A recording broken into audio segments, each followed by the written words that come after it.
ও মুসলমান শোনো, একটু দিল দিয়া শোনো রে মুসলমান। আল্লাহ যে বললেন মুত্তাকি হওয়ার জন্য, মুত্তাকিন ব্যক্তির বৈশিষ্ট্য কি? আল্লাহ পাক কালামে হাকিমের ভিতরে আল্লাহ বলেন, আল্লাযীনা ইউমিনুনা বিল গায়ব। মুত্তাকিন ব্যক্তির এক নাম্বার বৈশিষ্ট্য হলো ওই ব্যক্তি অদৃশ্যের উপরে ঈমান আনয়ন করবে। সুবহানাল্লাহ। অদৃশ্যকে মুসলমান, আল্লাহকে আমরা দেখি নাই, তারপরেও আল্লাহকে আল্লাহ বলে স্বীকারোক্তি করা, এটা হলো মুত্তাকিন ব্যক্তির এক নাম্বার বৈশিষ্ট্য। দ্বিতীয় নাম্বার বৈশিষ্ট্য আল্লাহ বলেন, আল্লাযীনা ইউমিনুনা বিল গায়ব ওয়া ইউকিমুনাস সালাহ। দ্বিতীয় নাম্বার বৈশিষ্ট্য, মুত্তাকিন ব্যক্তি পাঁচ ওয়াক্ত নামাজ আদায় করবে। এই মুত্তাকিন ব্যক্তি কখনো নামাজ ছেড়ে দিবে না, সঠিক মতো নামাজ আদায় করবে। তৃতীয় নাম্বার বৈশিষ্ট্য আল্লাহ বলেন, ওয়া মিম্মা রাযাকনাহুম ইউনফিকুন। তিন নাম্বার বৈশিষ্ট্য হলো মুত্তাকিন ব্যক্তি ওয়া মিম্মা রাযাকনাহুম ইউনফিকুন। আল্লাহ পাক রব্বুল আলামিন যা তাকে অর্থ সম্পদ দিয়েছে, ওই অর্থ সম্পদ থেকে আল্লাহর রাস্তার ভিতরে বেশি বেশি খরচ করবে। সুবহানাল্লাহ। ও মুসলমান, তিন নাম্বার বৈশিষ্ট্য।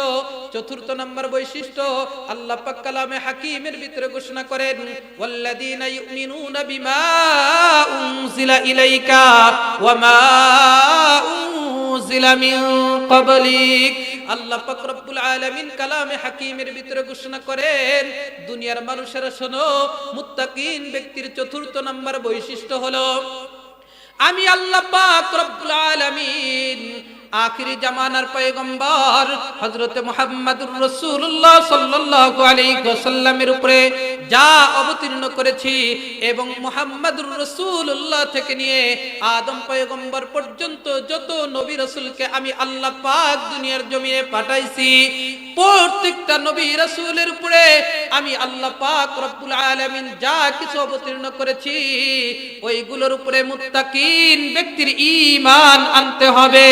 তাহলে চতুর্থ নাম্বার বৈশিষ্ট্য মুত্তাকিন ব্যক্তির উপরে পাওয়া যাবে। ও মুসলমান, আল্লাহ পাক কালামে হাকিমের ভিতরে বলেন, ওয়া বিল আখিরাতি হুম ইউকিনুন। মুত্তাকিন ব্যক্তির পঞ্চম নাম্বার বৈশিষ্ট্য হলো আখিরাতের উপরে বিশ্বাস স্থাপন করবে।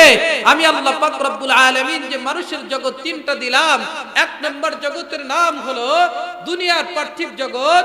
আবার এই দুনিয়ার পার্থিব জগৎ থেকে এই মানুষদেরকে একটা সময় আবার কবরের পরে আমি তাদেরকে নিয়ে যাব। আল্লাহ পাক রব্বুল আলামিন কালামে হাকিমের ভিতরে ঘোষণা করেন, কুল্লু নাফসিন যায়িকাতুল মাউত সুম্মা ইলাইনা তুরজাউন।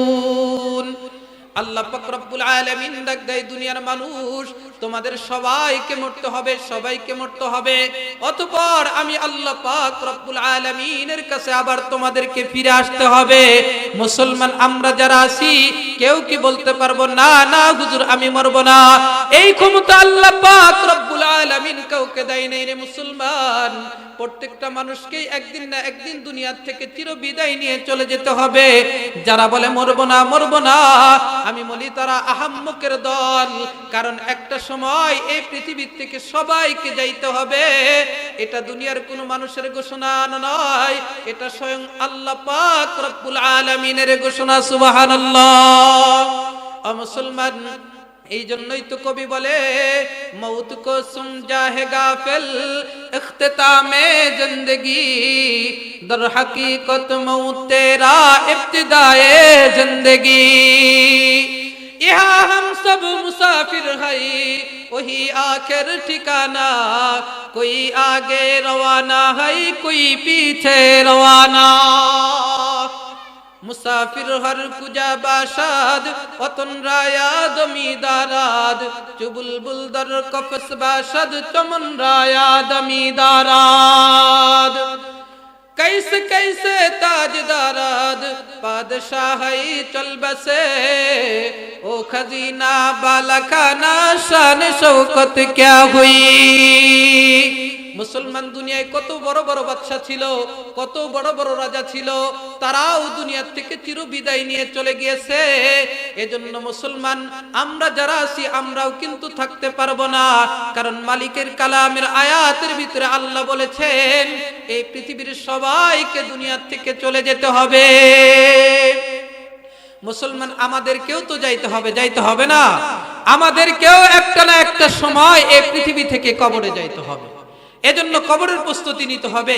আল্লাহ পাক রব্বুল আলামিন তিনটা জগৎ করেছেন। এক নাম্বার জগতের ভিতরে আছি, এই জগৎ থেকে যদি আমি আপনি আমল করে যেতে পারি তাহলেই না কবরের জগৎটা সুন্দর হবে।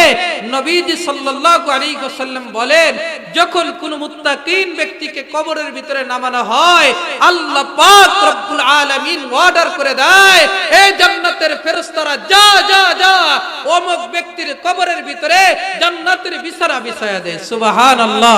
এজন্য মুসলমান আমাদেরকে দুনিয়া থেকে মুত্তাকি হয়ে কবরে যাইতে হবে, মুত্তাকি হয়ে কবরে যাইতে হবে, মুত্তাকিন হয়ে কবরে যাইতে হবে। ঈমান নামক দৌলত নিয়ে আমাদেরকে কবরে যাইতে হবে। মুসলমান কবরের জগৎ কিন্তু বড় ভয়াবহ একটা জগৎ।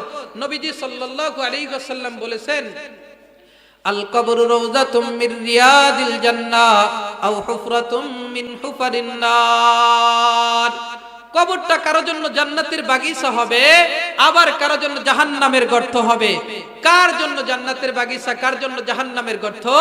ও মুসলমান দেখেন, যখন কোন গুনাহগার বান্দাকে কবরের ভিতরে নামানো হয় সঙ্গে সঙ্গে আল্লাহ পাক রব্বুল আলামিন অর্ডার করে দেয়, যা অমুক জাহান্নামী ব্যক্তির কবরের ভিতরে জাহান্নামের আগুন জ্বালায় দাও, জাহান্নামের শাস্তি দেওয়া শুরু করে দাও। এই জন্য মুসলমান ওই কবর ভয়াবহ একটা জগৎ। নবীজি বলেন কবরে কিন্তু খবর আছে, আমল যদি না নিয়ে আসো কবরে খবর আছে। মুসলমান পাকিস্তানের ভিতরে একটা ইতিহাস, পাকিস্তানের ভিতরে এক আল্লাহর গোলাম এরকম ভাবে জমিনের ভিতরে রওনা হয়ে গেলেন। সকাল বেলা জমিনের ভিতরে যায় চাষ করা শুরু করে দিয়েছে। সকাল থেকে নিয়ে আসরের নামাজ পর্যন্ত, যখন আসরের নামাজের মুয়াজ্জিনের কণ্ঠে আজান হয়ে গেছে, আল্লাহর বান্দা চিন্তা করতেছে এখান থেকে মসজিদ তো অনেক দূরে, জোহরের নামাজ তো আমার ক্ষেতের পাশেই পড়লাম, দেখি আসরের নামাজটাও আমার মাঠের পাশেই পড়ে নেই, পাশে একটা কবরস্থান, কবরস্থানের পাশেই মুসলমান বিশাল একটা জায়গা দেখা যায়। আল্লাহর বান্দা হাঁটি হাঁটি পা পা করে কবরস্থানের পাশের জায়গার ভিতরে নিজের গামছাটা বিছায় দিয়ে নামাজের মুসল্লার ভিতরে দাঁড়ায় গিয়েছে। ও মুসলমান, নামাজের মুসল্লায় দাঁড়ানোর পরে আল্লাহর বান্দা যখন নামাজ শুরু করে দিয়েছে, সেজদার ভিতরে যখন যায়, সেজদার ভিতরে যাওয়ার পরে আওয়াজ আসে, মুঝে বাঁচালো मैं কবর কি अंदर जिंदा हो, আমাকে বাঁচাও, আমি তো কবরের ভিতরে জীবিত আছি। ও মুসলমান, আল্লাহর গোলাম, আল্লাহর বান্দা যখন সিজদার ভিতরে যায় সঙ্গে সঙ্গে আওয়াজ শুনতে পাই, মুঝে বাঁচালো मैं কবর কি अंदर जिंदा हो।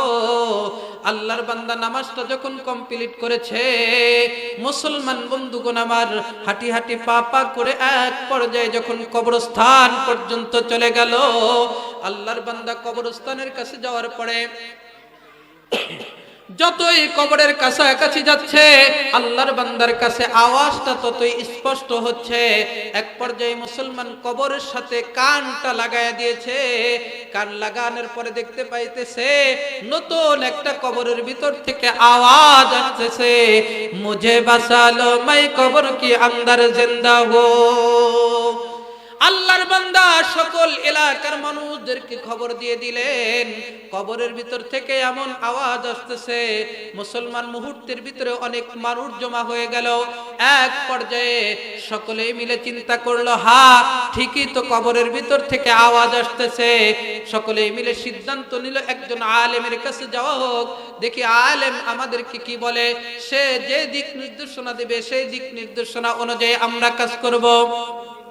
এ মুসলমান, একজন আলেমকে যখন নিয়ে আসা হলো, আল্লাহর বান্দা ডেকে ডেকে বলল, সকলেই যখন শুনেছে এই কথাটা, তাহলে কবরটা খনন করা হোক, দেখি কি হয়।